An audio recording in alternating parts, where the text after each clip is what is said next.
Bonsoir Patrick. Bonsoir Pierre. On va être amené sûrement à réaliser de plus en plus de biopsies hépatiques en raison de la stéatopathie dysmétabolique.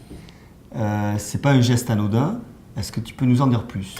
Oui Pierre, j'ai sélectionné 2 présentations sur la ponction biopsie hépatique. La première, une étude américaine sur la sécurité de la ponction biopsie hépatique avec une surveillance à 1 heure par rapport à nos recommandations qui sont une surveillance de 6 heures. La ponction biopsie hépatique était effectuée par voie transpariétale avec une injection de xylocaïne, une aiguille de 14 gauge.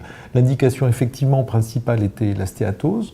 On retrouve dans 3/4 des cas des patients qui n'ont pas de douleur. Par contre, plus de 10% des patients ont nécessité des antalgiques. Et les complications, il y a eu des complications, 3 complications principales, 2 hémorragies et un pneumothorax, mais celles-ci sont apparues dans la première heure. On a fait le diagnostic tout de suite, donc les auteurs disent qu'en fait une surveillance à 1 heure pourrait être suffisante. Et qu'en est-il de la douleur?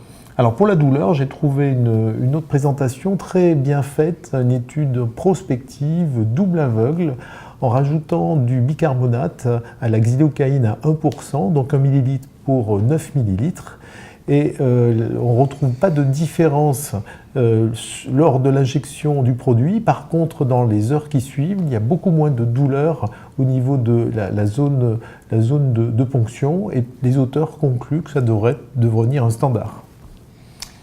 Donc en conclusion, si je résume, une première étude 500 malades qui ne peut pas modifier les référentiels de 6 heures de suivi au moins, mais qui nous incite à bien surveiller la première heure. Dans la première heure. Et une deuxième étude très bien menée qui montre l'intérêt de rajouter du bicarbonate à la xylocaïne pour diminuer la douleur et qui pourrait devenir un standard à tester, à suivre.